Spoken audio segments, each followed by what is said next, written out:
elections are happening Monday in Canada. We played an ad the other day. Was it yesterday that we played this ad or 2 days ago? On Monday.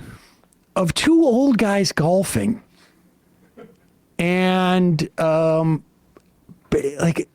They're really hit hard by the economy in the sense that they have to pay for their children's down payments. Yeah, and it was a sort of a fascinating sort of throwback ad that seemed like you could literally drop it in any context. It was the most sort of generic ad, and partly it was an attempt to basically just, let's put it this way. If you're a conservative and you are putting an ad out with two old golfers. White guys. Yeah, with two old white golfers in North America. You are basically saying we're bleeding our own people. And it was an incredibly, like, apparently a lot of people viewed this ad, but on the internet, hard to believe that it's like these old white guys, golfers, who are watching this ad. It's more people who are just sort of laughing at each other. Like, holy crap, did you see this ad where the guy hits the golf ball and at the end he goes like, makes a double entendre that you're voting for change, and also his drive was pretty good for a change. This was hilarious, great stuff. What's happened is that Donald Trump has poisoned the chances of the conservatives in Canada to take power, because anybody associated with and anybody who has espoused the sort of the value of Donald Trump is now like toxic. And of course, for those Canadians who thought their moment of redemption was upon them, Donald Trump has ruined it for me. And I'm going to go on Joe Rogan's show and complain about it. It's very sad. And I was hoping they could be the 51st state. Yeah, well, that's what happened. So two things. Yes, back to that. That was the big one. Carney showed up just in the nick of time to save the burning damsel from the train tracks or whatever the hell it is. And the rhetoric. And then Trump, he just timed it so badly. And he didn't know. He didn't know what it would do. He didn't know. But that's also... How do you not know that people have national pride? Yeah, he knew that, but he didn't know what the electoral consequences would be. He didn't know that would shift them to the Liberals so radically. And he's going to pay for that, because once Carney is elected, if that happens, Trump will Pause not it for a second. I'm sorry. I can't go this long. Keep it up. Keep up that frame. I can't go this long without commenting on his suit. Like, what is he trying to do? I think he's supposed to be like a magician, but it's like every time he goes on. I tried to pull a lobster out of my hat. I couldn't do it. Poor Trump. He didn't know. He didn't know what he was doing. And Carney comes in like Dudley Do-Right, saving the damsel from the train. Or whatever it is. I was being a new candidate. Just saving the damsel who, why does she put rouge on?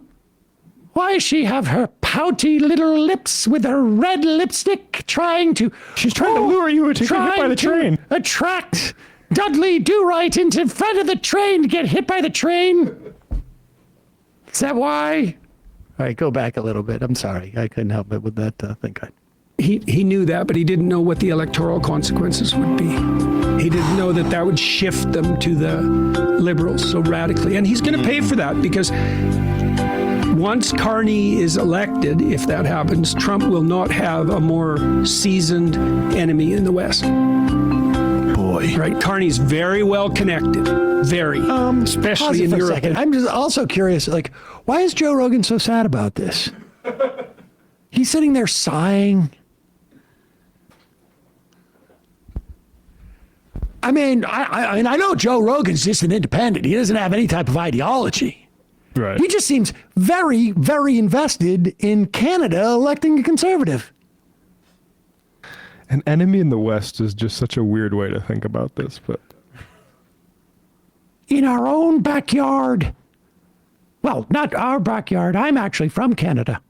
it's funny because like it sounds like to me, I know they're saying it as a bad thing, but it sounds to me like that's why Canadians are going to vote for him, is because he's a obstacle to Trump.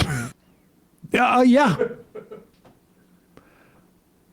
But Trump will not have a more seasoned enemy in the West. Boy. Right? Carney's very well connected, very, especially in Europe and the UK, very well.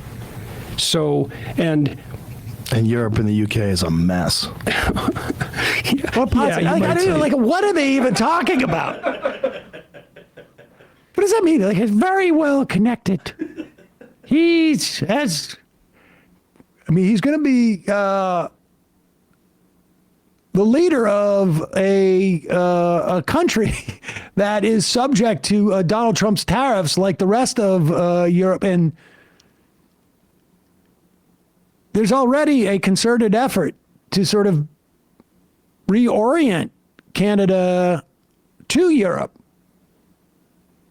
And potentially China. And then who's the mess? Is it everybody else but us? Like, I wonder also, yeah, exactly. Like, I wonder, like, I'm trying to even understand, like, what Rogan's trying to say there.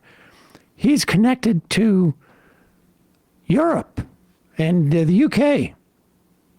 Yeah, and they're a mess.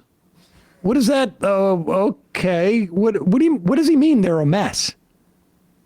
Like in terms of The whole country is, the whole world is like worried about a global recession, if not depression, because of how much Trump has undermined the sort of stability of the world's economy. And with no seeming benefit to the United States, mind you. This is not a situation of like, hey, we no longer have to be the economic babysitter for the rest of the world at our expense. It is, we're no longer going to be the economic babysitter for the rest of the world, and we're going to also do it at our expense. Yeah, we need a babysitter.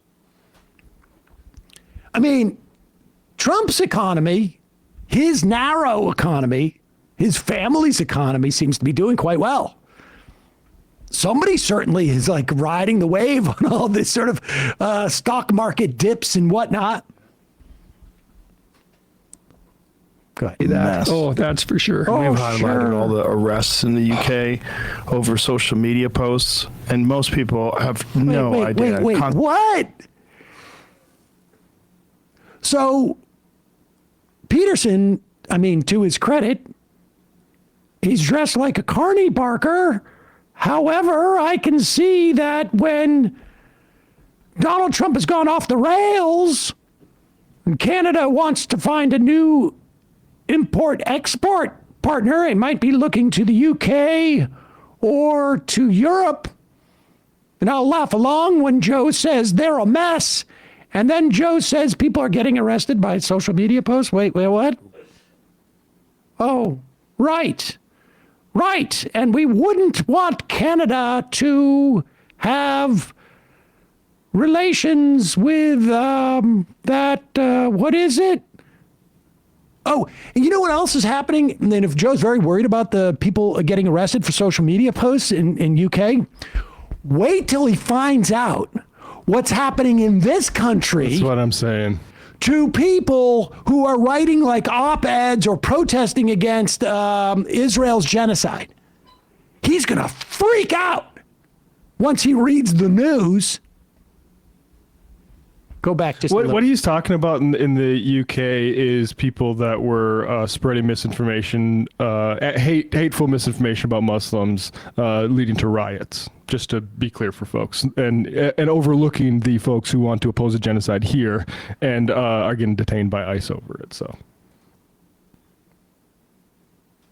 Yeah, you might It's say a that. mess. Oh, that's for sure. We've Sure. highlighted all the arrests in the UK over social media posts, and most people have no idea. Konstantin Kissin is great with Yeah. explaining all that to people. It's so funny when he compares it to Russia. Yeah. And he says how many people got arrested in Russia. How many people you think got arrested in the UK? And most people are, none, right? Yeah. No, 4,000. Yeah. Like what? Yeah. Oh yeah, it's unbelievable. People, there's videos all over the internet about You just it. see this everywhere. So they've Oh, implemented and these also, 20 hold on for a second. Did you know that there are children who are identifying as cats? So much so that teachers having to put kitty litter in their classrooms. I learned that from you, Joe, from your teacher friend. 4,000? There are no-go areas. Did you know that? No-go areas in Britain, too. Good. mile-an-hour speed limits everywhere. And so, 20 miles an hour. yeah, because Joe, That's a bike. you don't really need a car. Like, what are you doing that's so important that you need a car? Like, if I have to go to a climate meeting, well, I get a car. How did they go from this?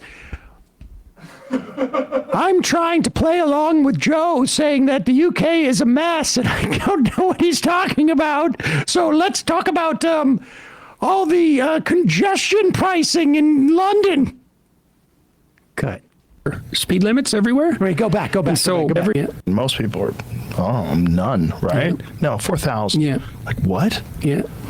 Oh yeah, it's unbelievable. People, there's videos all over the internet about You just it. see this everywhere. So they've implemented these 20 mile an hour speed limits everywhere.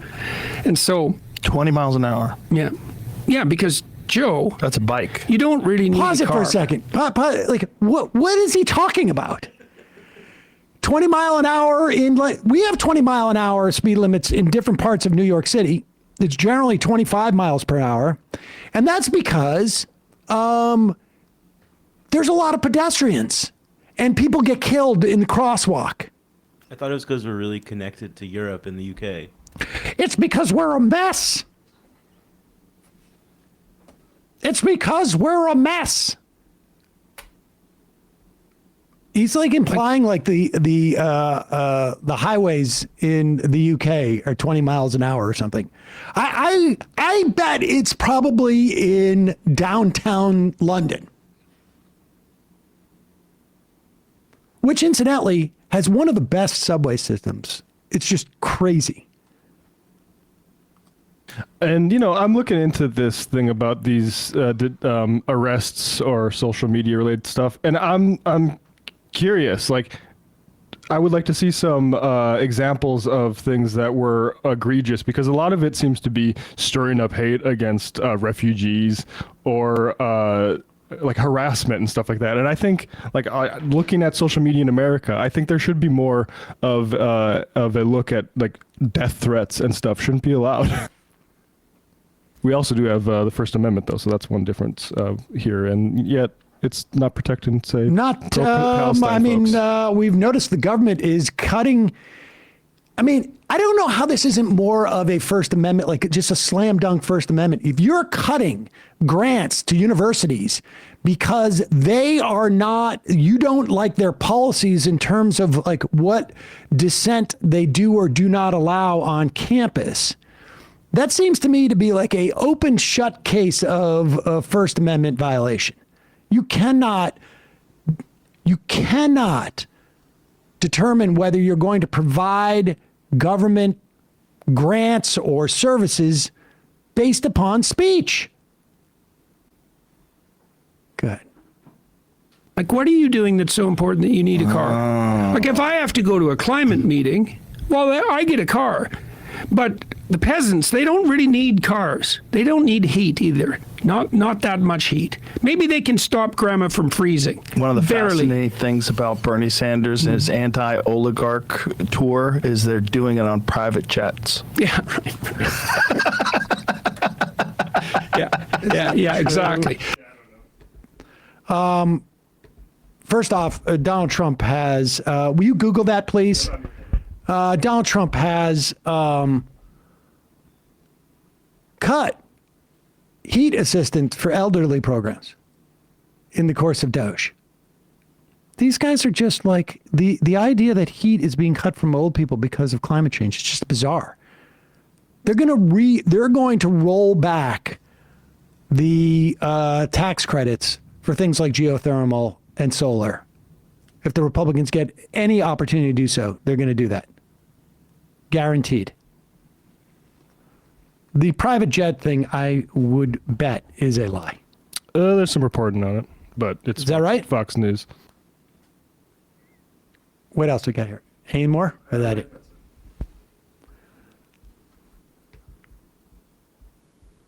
Well, Russ's mic is muted, apparently. That's what the word on the street is. Check.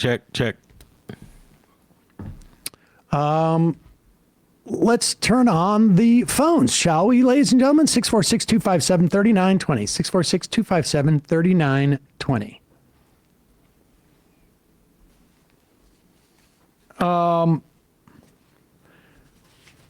I'd also just say, if there is a reason to use private jets, that's one of them. If not, we should just ban them. It could be a function of small airports with no, but I don't know. Hey, folks, don't forget to hit the subscribe button and check out our daily show. We do it every day at 12 p.m. Eastern for about 2.5 hours. We even take phone calls. You should check that out.